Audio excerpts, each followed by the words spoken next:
Agafalena reto plasy toko vavy no tsy diako ny tokantranonao amin'ity aliny alatsinainy fa 10 ny volana desambra taona 2024 ity atolotra ny arabo antsika reto ny eto Madagasikara ny pitan-dranomasina ihany koa manjotsy tapaka ny canal 201 mazava ho azy moa fa etsika ara-panatanjahantena zato isanjato no iarahanao amin'ny tenako rehefa aliny alatsinainy toy izao ary dia manasanao anaraka izany ho amin'ny hatrany farany. Oresantsika voaloha manodidina ny sehatra ho an'ny fidian'ny tompon-daka eran-tany eo amin'ny tsipikanety be izay nitontosahana teto Madagasikara ny voalokatra amin'ny faha-efatra ny volana desambra lasa teo. Itsika teto Madagasikara no nibata ny amboara tsy mivoaka teto zany ny amboara tamin'ny akapobeany teo amin'izay fananana izay raha toka ty Benin mitazona larana faharoa tany amin'ny larana fahatelo kosa nahitana ny Frantsay. Andio fenotsika atao anatin'ity fanadihadiana ity ny makasika izay fidian'ny tompon-daka eran-tany eo amin'ny sehatra ny tsipikanety be izay. Ny voalokatra amin'ny faha-efatry ny volana desambra no nitontosahana ny fiadinan'ny tompon-daka eran-tany eo amin'ny sehatra ny tsipikanety be tetsy amin'ny lapan'ny fanatanjahantena tetsy Mahamasina ho antsika teto Madagasikara no nampiatrano azy ity. Tao anatiny izay dia firenena 17 no tonga nandray anjara tao anatiny ty etsika anisan'ny goavana maneran-tany ity ahitana mpikatroka efatra isaky ny firenena iray ny mandrafitra izay ekipa-pirenena isaky ny solitena izay. Nanombohana anazy ny alakamisy teo dia tao anatin'ilay ny fifatoana tanteraka ny tir de précision ary tany amin'ny larana fahaenina amin'ny 30 tamin'ireo firenena 17 nisy an'i Madagasikara izay ilova mo no ny akatsehatra ho antsika teto Madagasikara tamin'ity indray mitoraka ity raha toka lasan zareo avany Kambodja ny voalohany tao anatin'izay fananana anisan'ny goavana izay. Ny apitson'io dia nyroso tanteraka tao anatin'ny triplete na ho an'olo telo miaraka isika teto Madagasikara sy ny firene samihafa ary nampiasana avokoa ireo kianja voalaza tery aloha ireo. Raha anita tao anatin'ny izay dia saika nandalo vanim-potoana sarotra trany ny ekipa-pirenena malagasy ary nanao zay hoafany ihany koa izy ireo tao anatin'ny izy ity. Nahazo fandresena telo raha toka niondrika isika tao anatin'ny isatarika tao anatin'izay nahitana antsika izay niakatra tany amin'ny lalao-pavalon-dalana isika ary dia hita ihany koa fa mbola nanao zay hoafany ireto ekipa-pirenena malagasy ireto ary niditra tao an'ilay natsoina hoe poule de 3 indray i Madagasikara izay nahitana ny Benin sy Espagne no nandrafitra ireto firene samihafa ireto. Atao anatin'izay dia tomban'ny rehetra hoe enjana ny ekipan'ny Benin atao anatin'ity fananana ity satria dia nahitsany tany amin'ny lalao akatoko ny famaranana ny ekipan'ny La France ary tao anatin'izay dia nieritreritra ny rehetra fa dia i Benin no andrombaka ny amboary eran-tany eo amin'ny sehatra ny tsipikanety be. Tsy izay nefa ny zavatra nisy fa rehefa niatrika ny lalao sakana atao anatin'ny poule de 3 Madagasikara sy Benin ary Espagne izay nandresy indray mandeha i Benin dia efa tafiakatra tao anatin'ny dingana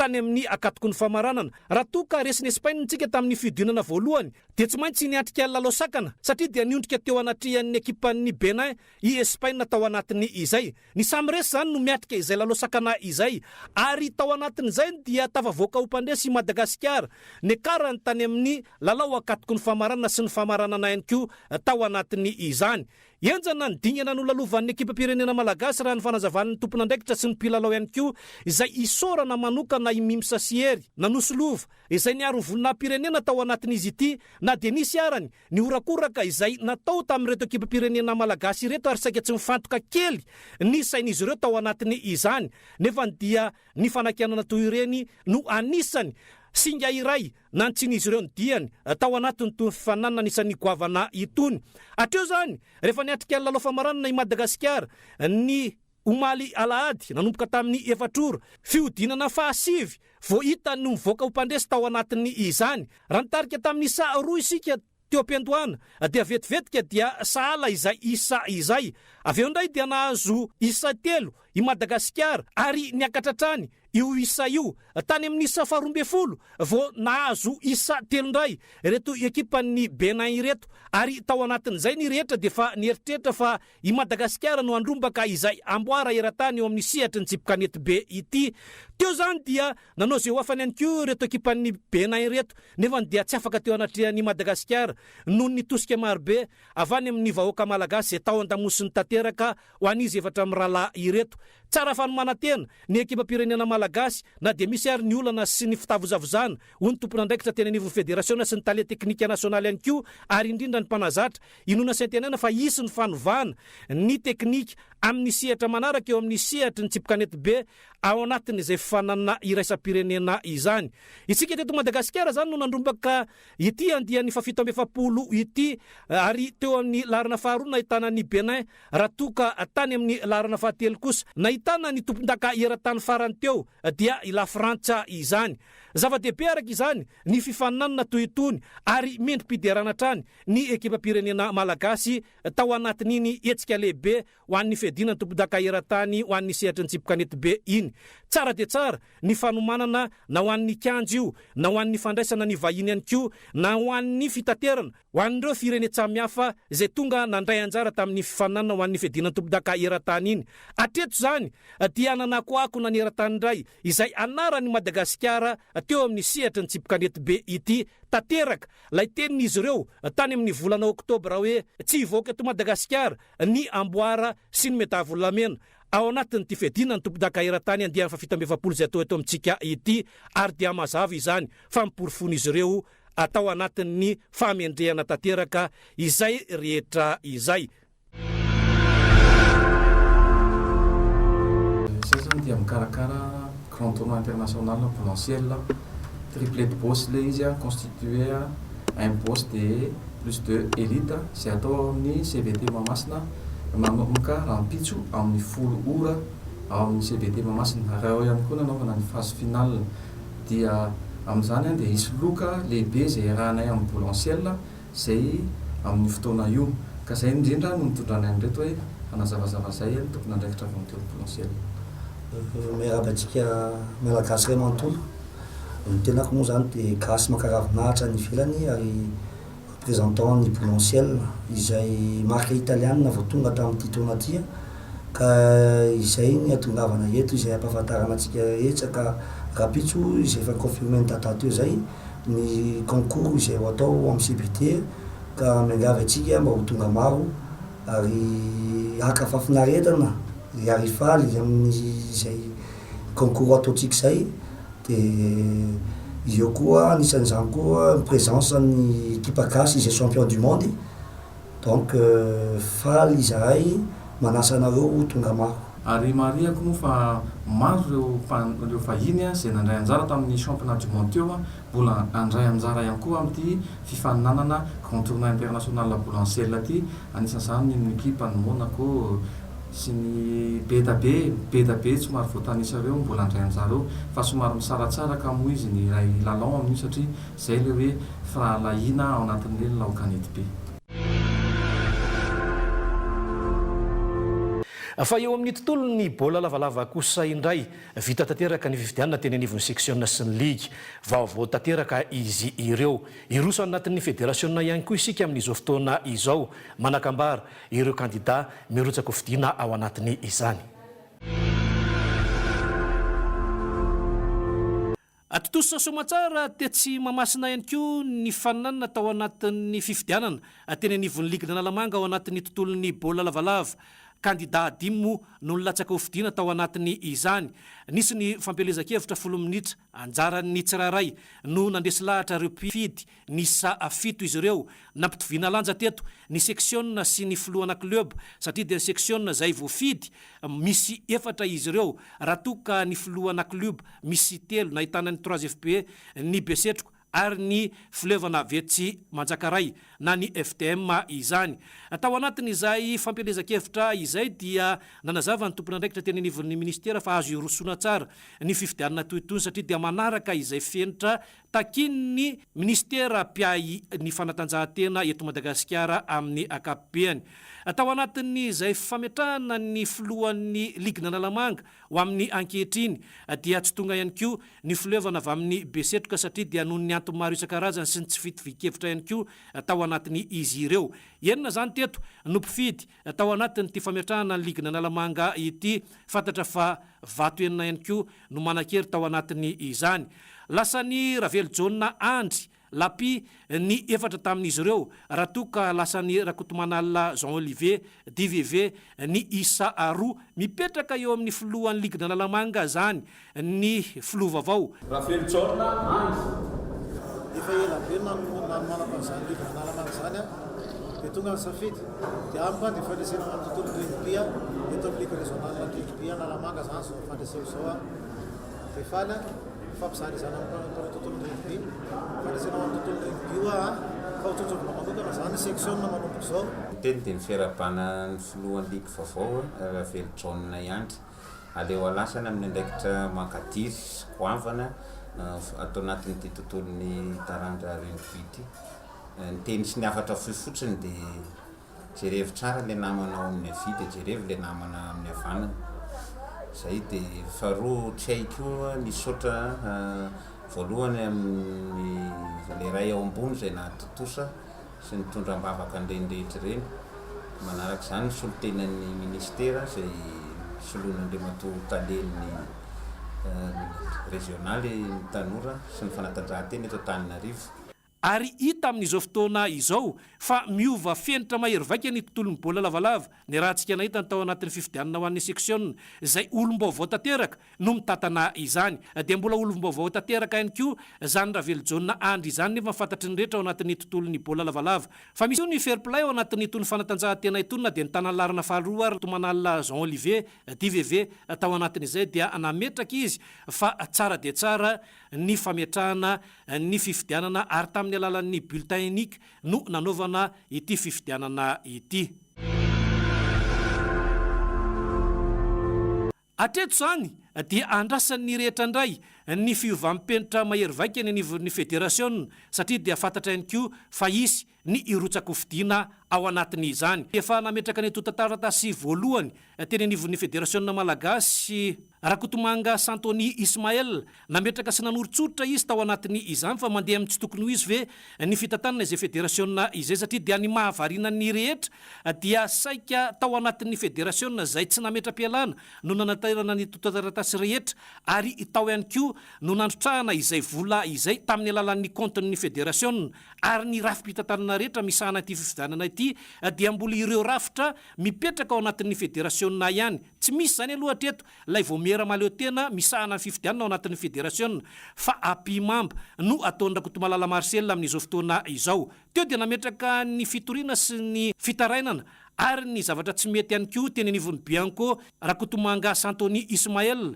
ary miandry izay vokatra eny anivon'ny Bianco izay izy ireo mba ametrahana ny rafitra mangarahara eto amin'ny tisehatra ho an'ny fifidianana ho an'ny filohan'ny federation ity satria ny arahana nahita ny lesoka lehibe tao anatin'ny fitantanana ataon'ny Rakotomalala Marcel ny tontolon'ny baolina lavalava teto ary tsy mangarahara ihany koa ny vola rehetra tao anatiny izany. Izay natonga an'izy ireo nanao izao fitarainana sy ny fitoriana eny anivon'ny fitsarana sy eny anivon'ny Bianco izao. Nitoro rehefa niontsika dia efa niteny zay hoe natao tamin'ny teny frantsay mihitsy ary nous réservons le droit de porter plainte raha mbola amin'ity le zavatra natao ka fa PDB loatra le zavatra natao hoe nanomboka raha tsarotsika tsara le nampidirana an'le hoe club de quartier dia nampidirana ny 3SB le hoe dia amateur de coupe zany hoe mampitombo ny membre ny assemblée générale. Dia tate arina ny tombo ihany koa ny fanaovana an'ilay statut tsy ara-dalàna tsy teo amason'ny AG dia nitorotoro tokoa izahay dia omena ihany nareo le izy misy ny fitoriana izay napetraka tany amin'ny Bianco ary efa misy accusé de réception zay tsy fantatray hatramin'izao hoe aiza ho aiza suite an'le izy fa misy kosa napetraka tany amin'ny procureur de la république zay ny anankiray dia efa mandeha ny enquête eo amin'ny police économique ao Anosy ary ny any amin'ny conseil d'état hatramin'izao mbola tsy voapetraka fa samy efa napetraka any amin'ny procureur daholo moa le izy dia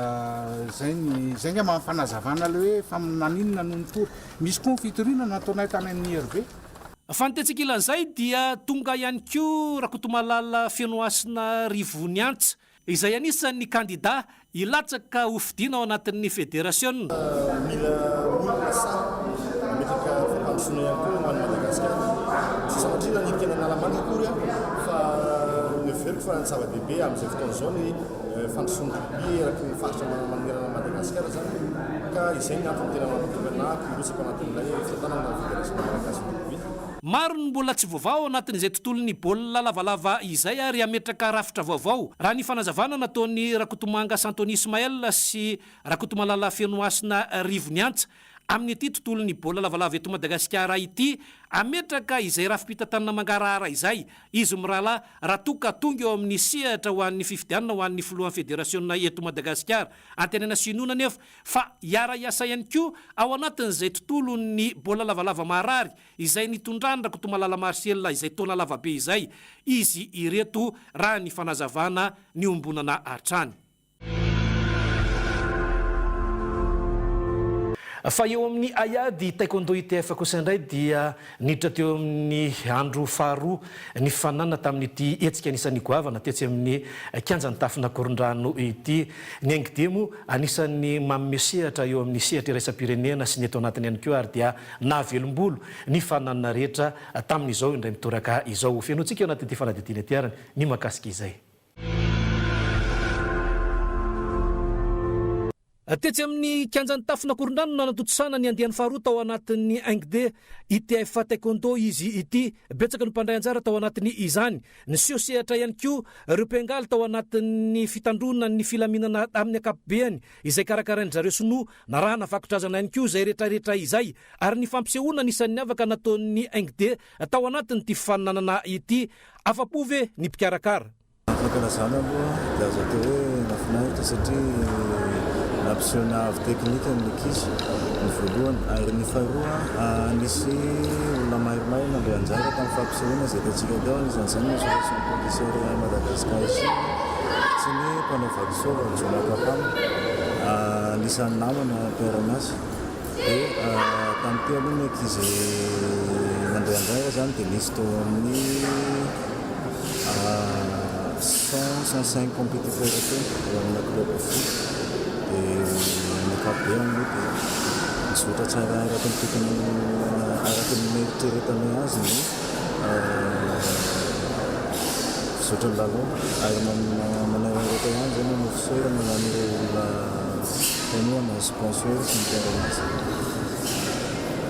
Manaona kosa le teknika tsy eto Madagasikara raha fahitanao anao? Izany hoe rehetra fanatanjahantena rehetra moa izy zany tsy maintsy misy foana ny zavatra mila ireny moa zany fa ao anatin'ny ankizy vao misontra moa dia hita foana tsy maintsy misy foana ny tanikeza izay hita fa tokony hamokatra tokoa raha ohatra tsy arakarakara andeha fahatelo dia vonona izay karakara amin'ny tsaratsara kokoa fa amin'izay fotoana izay sika fanle fotoana. Saika isa taona izany fifananana anisan'ny miavaka ao anatin'ny taekwondo ITF angide izany no atao eto Madagasikara ary ny fampivelarana azy ity eo amin'ny teknika sy ny taktika izay efa voafiantsika amin'ny akapobeany eto Madagasikara no iakaran'izy ireo ao anatin'ny sehatra iraisam-pirenena amin'ny taona ho avy io raha tsy misy ny fiovana ao anatin'izay fifananana izay.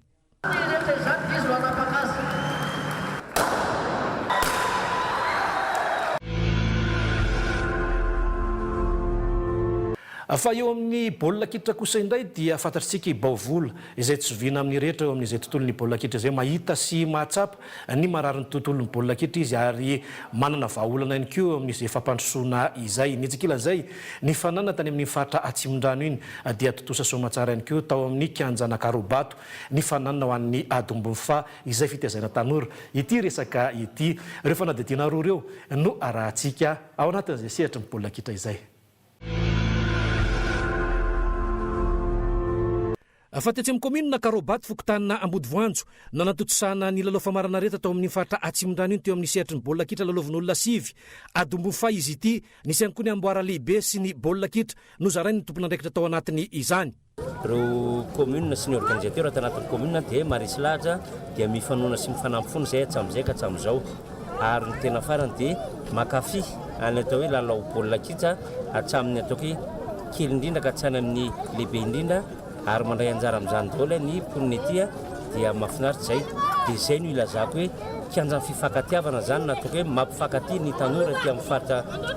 Karobato ny indrindra sy Tanjombato sy ny komuna manodidina mihitsy dia eto Atsimondrano zany ao anatin'ny distrika ty kianja ity. Kianja ahafahana tena mampilarao an'ilay tanora dia ahafahana ihany koa mba miatire an'ilay olona satria tonga eto daholo na ny alavitra na ny akaika ny atao anatiny moa dia efa atao anatin'ny rahatelo fa misy ihany koa ireo any amin'ny commune manodidina mba ny Antananarivo renivohitra dia tonga eto ihany koa mandray anjara amin'ny grand tournoi rehefa mandeha le grand tournoi. Mazava izay resaka izay fa ny ady atao ho amin'ny fidonanam-pona sy ny ady amin'ny zava-mahadomelona ihany koa no tanjony ny mpikarakara tamin'ity hetsika anisan'ny goavana tao amin'ny faritra Atsimondrano ity ny tety andro amin'ny taona 17 io no mamaritra fasakisam-bolana dia izy foana izay fifaninanana ho an'ny tontolon'ny baolina kitra sy ny tsipikanety be ny basketball sy ny volleyball ary indrindra ny tontolon'ny baolina lavalava izay tena mampiavaka iny faritra iny. Mampalelo fotsiny dia hoe eto Analamanga ihany manao le championnat jeune nefa fatary fa raha manao an'izany championnat zany tontolo ny 22 région tena mino tanteraka fa tena isotra ny niveau ny malagasy satria fatary ohatra amin'izay tamin'ny taonanay tamin'izay nanao sélection reny ny équipe nationale maro maintsy ny avy any amin'ny région ary boay mahay-baolina tolitoly kanefa moa zany amin'ny rahalahy tsy manao championnat mampalelo dia tsy dia hita ka zay zany tena tokony aezaka tokony atao eto zany ity zany tsisy hoe Tananarivo ty na Masanga ty na Fianarantsoa ty fa mba hisy ataovy zalahy mba hisy ny championnat jeune vokatra anio atsika malagasy tsika hoe dia mbaka an'ireo afrikanina reo atary tamin'ny taonanay zany afrikanina zany fampitana taminay zany Québec zany champion legasy maintsy ka merenana an'izay tiana roveriny zavatra zay dia tsy maintsy any amin'ny tanora tena ataovy le championnat ny tanora any navitantsika zavatra efa manomboka simbasimba ry zalahy satria izy manao championnat izy zany mba te hoe mba hita hoe manana chance hoe mbola ny sélection nefa le problème zany misy équipe tsy fantatra club zany misolo tena Madagasikara anao an'le tournoi international fatary fa tournoi international io manomboka amin'le 8 io le 8 décembre zao na 10 décembre zay raha sy diso ahako Madagasikara contre Maurice 2 jours après Madagasikara no Mayotte tsy eo le Tananarivo rery hoe no alaina na salamy zany fa tena eraky Madagasikara manana mpanao baolina maintsika eto Madagasikara nefa tant que misy zany hoe match amical l'entraînement zany tsy misy tsy solo maintsy tsy mahasolo izy championnat. Totosa somatsara ny fedina ny tompon-daka tany amin'ny faritra vatovavy fitovinany andiany 19 izay no tanterahana tany Mananjary ny voalokatra amin'ny 14 volana Desambra lasa teo. Fantatra moa fa ekipa efatra nandray anjara tao anatin'ity fananana ity ary izay tafiakatra tao anatin'ny isam-bondona no miatrika ny lalao famaranana raha ny fanazavana ny tompon'andraikitra atrany ary saika ny fandona avokoa moa ireo tao anatin'ny reto mpifaninana ireto ka ny roa voalohany no niatrika ny lalao famaranana ary ny roa farany kosa niady ny larana fahatelo raha ny fanazavan'ny tompon'andraikitra. Ny ekipa avy amin'ny Mananjary no niady ny lalao famaranana izay niatrika ny Mananjary beach soccer no ny fandona tamin'izy ireo ary fantatra ihany koa fa dia alavin'izy ireo tamin'ny sa 10-ray ny ekipan'ny Zamami ary izy ireo no voaositra ho tompon-daka ny vatovavy fitovinany tamin'ity topilalaovana 12 ity. Tsara mampafantatra fa voasambany no nisy ny fiadinan'ny tompon-daka ny faritra izay ho an'ny ligue ho an'ny football eto amin'ny faritra vatovavy fitovinany amin'ny taranja beach soccer. Fa raha ny ekipan'ny beach soccer Mananjara dia efa niatrika kosa ny fiadinan'ny tompon-daka ny Madagasikara beach soccer tany Mahajanga ny taona lasa teo raha ny fanazavany Andriamatoa Zeze Bosco atrany izay mpanolo-tsaina ofisialy izao lalao izao. Notolorana 300,000 ariary ny tompon-daka tamin'ity fananana ity raha toka 500,000 ariary ny teo amin'izay larana faharoa izay. Manao antso avy ho an'ny fédération ny section football Mananjary mba anoana ny ezaka vitan'izy ireo sy ny foto-drafitrasa ihany koa ho amin'ny fampiroboroboana ny isa-paritra eo anatin'izay beach soccer izay efa miroborobo tokoa raha ny faritra Mananjary no asiana resaka manokana.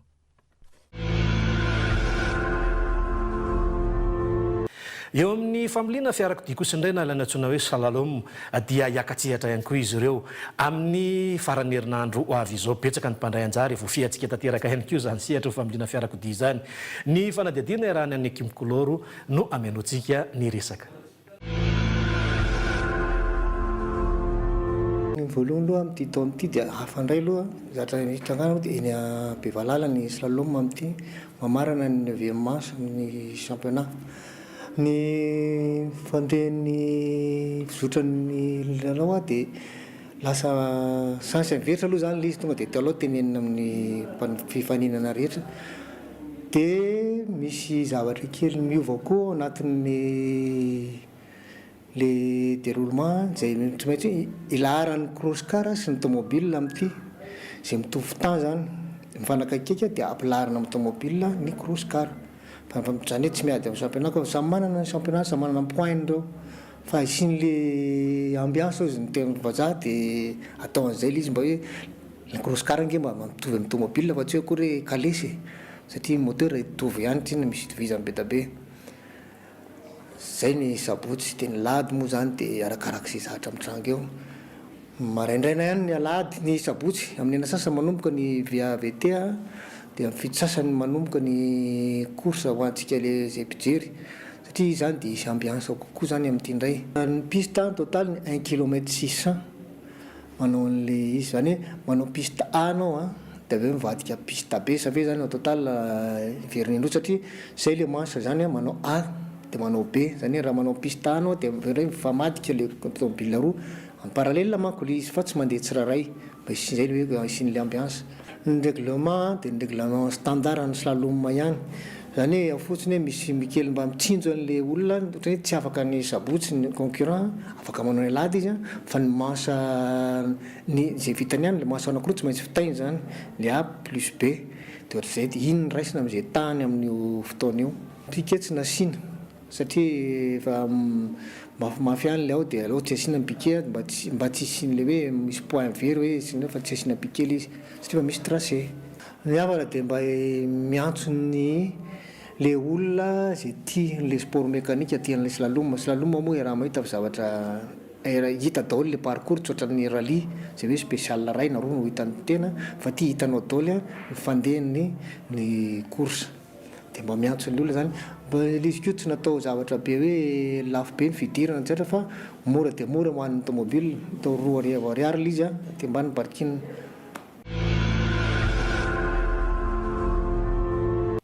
Adretonay tompoko lasy tompoko vavy no fiarahanao tamiko tamin'ity aliny alatsinainy ity atainay sonona fa dia tsisy natory isika tao anatin'izay sehatra ny fanatanjahantena izay ary dia afa-po ihany koa